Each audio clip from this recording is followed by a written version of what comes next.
Hello everyone, my name is Smithy and welcome back to RuneScape for Dummies. Today we are going to be going through the Desert Treasure 2 boss, Vardorvis, which is one that I've recently learned, and I thought it's time that I share what I've learned, how I've learned it with you guys, so you can learn for yourself if you've never done the boss before. So first of all, inventory, you can see I've got Burning Claws. These are huge there for the spec. We've then got a super combat potion, 3 super restores. I like bringing anglers so you can overeat. I bring cooked moonlight antelope as well. Moonlight antelopes are really good because when you eat, you get an initial heal, but then you get a tick heal as well, which works quite well with the Vardorvis axes that are thrown, because if they do hit you, they're bleeding. I'm bleeding. And these work very well with countering that bleeding. Then I've got crammed ones to be able to tick eat, some sharks as well. Then I've got my Ring of Shadows, which I have the Stranglewood teleport on, which is the teleport tablet you get from Vardorvis, but don't worry, I'll show you how to get here without that. Then I've got my Book of the Dead as I'm running Thralls, and then I've got my house teleports to teleport out when I've finished my trips. Then we get on to the gear setup. Don't worry if you don't have like a Noxious Halberd, for example. I was using a Salad Blade for a bit. What else is the wiki saying? Vardorvis strategies, because I always know people like to hear other options if they don't have what's considered the best in slot. Not that the Noxious Halberd is. You can use an Abyssal Tentacle, for example. That works as kind of the third tier. And below that is an Abyssal Whip and a Zombie Axe, which you're probably going to expect quite long KCs with those. And then you compare those with the Dragon Defender or a Vernic Defender if you've got that. Helmet-wise, I'm running the Face Guard. If you're on Slayer task, obviously use your Slayer Helm. Serpentine Helm, because then you get the strength bonus, but then upgrades for that could be the Oath Plate Helm and the Torva Helm. Then Amulet, I've got the Rancor. You could use a Blood Fury, which does actually work quite well here, or just a normal Fury, or a Torture, whatever you've got there. Plate bodies, I've got a Bando's Chest Plate. You could use a Fighter's Torso or a Blood Moon Chest Plate. You know, they're just slightly less defense. Or you could use a Barrows item there for tank. And then the upgrades, obviously, a Torva and Oath. Then I've got Oath Plate Legs. You can downgrade that to Blood Moon Tassets, for example, or Barrows Legs, and then Bandos Tassets, Torva Plate Legs as other options there. Rada's Blessing, just any blessing really. Noxious Halberd, we've already covered that. Ferocious Gloves, Barrows Gloves are a good alternative. Then I've got Primordial Boots, that could be Dragon Boots, for example, or you could have the Avernix. Apparently Echo Boots are best here. I've never really looked into Echo Boots. I don't really know what they do, so if anyone can enlighten me on that, that'd be great. Now, I use the Lightbearer, which is considered the 4th tier on the wiki, and I've got a Bring of Suffering, for example, for the reflective damage that you can send back, or a Berserker Ring for the increased strength, or a Bellator Altar Ring. That's what I'm going for here, so of course I've not got one of those, but I really like the Lightbearer with being able to dump a load of specs, because it's only 30 spec to be able to dump a Burning Claw spec, and the claws are phenomenal. They're really, really good.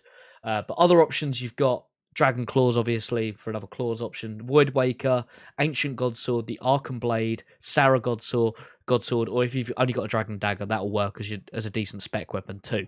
But that's pretty much for gear. Now, getting here, the Stranglewood teleport does drop you here, as you can see, the icon on the minimap. But then you run round to this kind of pyramid here that you then takes you drop down here, and then you run round.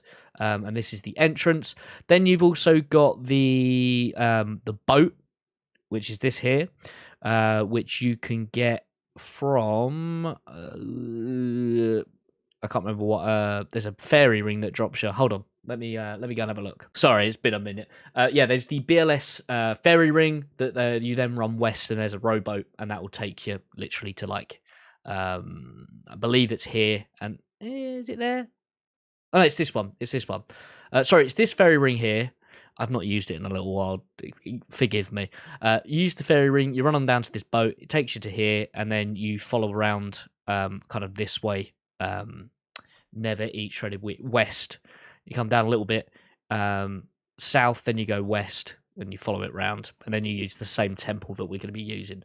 But anyway, let's do that now. Just be careful, because there are these strangled that awaken and then start trying to attack you. And they can do like a little bit of chip damage.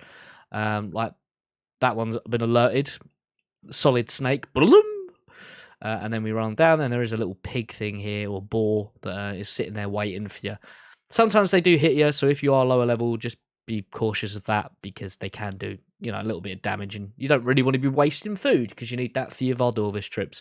But then you run on down, as you can see, we're at Vardorvis, and you can enter in, and it doesn't start the kill until you click on him. So, as we come in here, I'm going to show you some mechanics before we do anything else. Now, you can see I've got some tiles. The tile I'm currently standing on, we're going to be calling home base. Not the shop, not sponsored. And then there's, you pretty much hug this spot for the majority of the kill.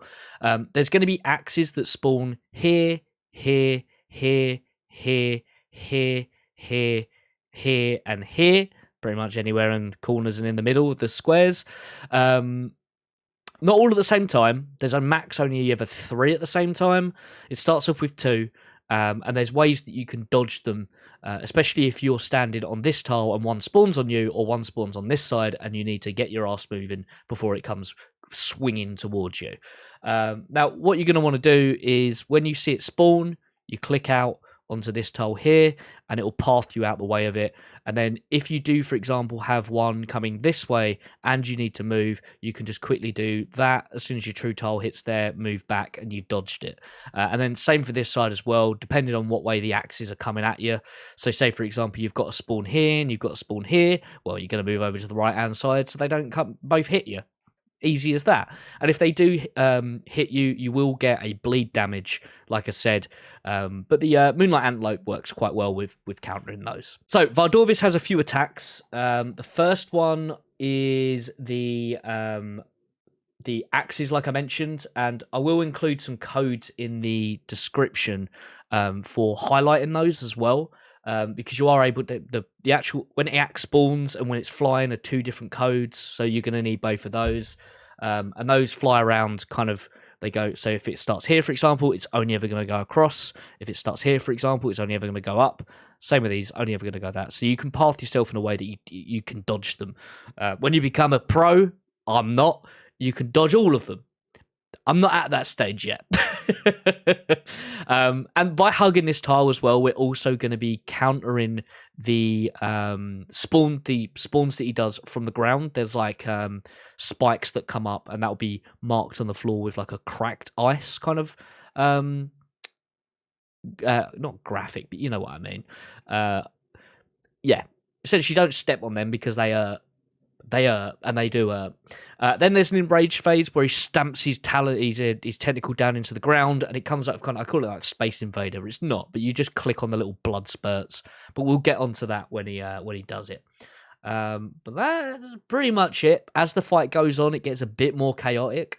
But it's all the same mechanics that you're going to be using. It's just kind of amped up. I'm not sure how often it spawns, but there is a little skull thing that pops up.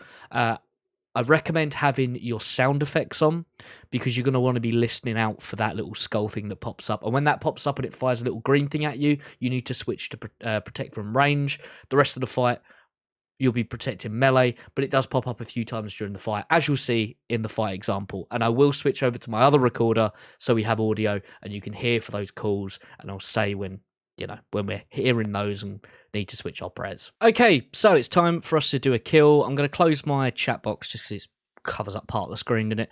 So we're going to drink our super combat. We're going to eat our anglerfish, protect from melee, piety, and then we are going to tag. And as we tag, I'm going to summon a melee thrall as well.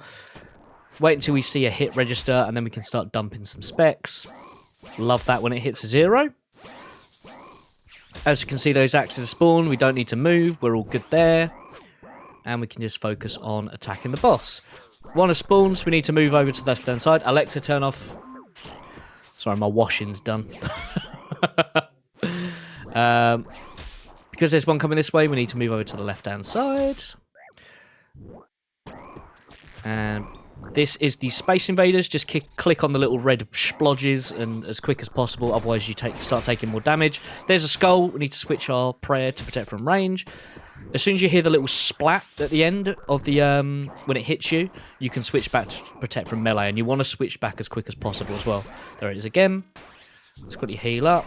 Let's left-hand side it, because we've got the axe coming from the left there. There are those tentacles that come from the ground.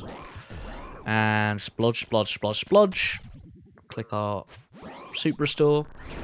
Skull, change prayer, back to melee. Thrall again. Let's go left. Oh, that caught me, but it doesn't really matter. Like I said, when you're not a pro gamer, you're going to take damage. We can go left-hand side on this one because of the movement of the axes. Skull. So switch our prayers. And back on the boss. And because I've got some spec, let's dump some specs on him. Space Invaders. Pew, pew, pew, pew, pew, pew. Nice, they're dead. And I do like keeping 30 spec in the bank for when I get close to nearly killing him. Because as the fight gets more into it, it gets more and more chaotic. Axes spawn quicker, the skull spawns more often, and it all does it at the same time, and it's just better to have a spec so you can skip all the BS and get the kill done. So like this, hopefully that finishes him. Nope. Skull. Oh, fuck. Probably should have gone left there. Yep. And back on. Skull. Ah! Get hit in. Yeah! There we go. Well, there we go. That is a KC. A rather long one, 2:20. But, yeah. I hope you guys found this video useful. I hope it gave you a bit more context to what Vardorvis is like outside of DT2, the quest itself, because it is a dumbed-down version during the quest. But these mechanics and this guide still would help with the quest itself. So if you are watching this to go and do the quest, good luck. I hope this helped you with that as well. But yeah, if you want to see any more kill examples, please do let me know, and I'll put a load more up on my second channel, for example. With referenced onto this video. But yeah, any questions, by all means, I'm always around to answer any questions that you have, and leave them in the comments, or come join the Discord. Subscribe if you're new. We're trying to get to 25k before the end of the year, and drop a like as it helps with pushing the old video in the algorithm. But anyway, thank you so much for watching, and goodbye.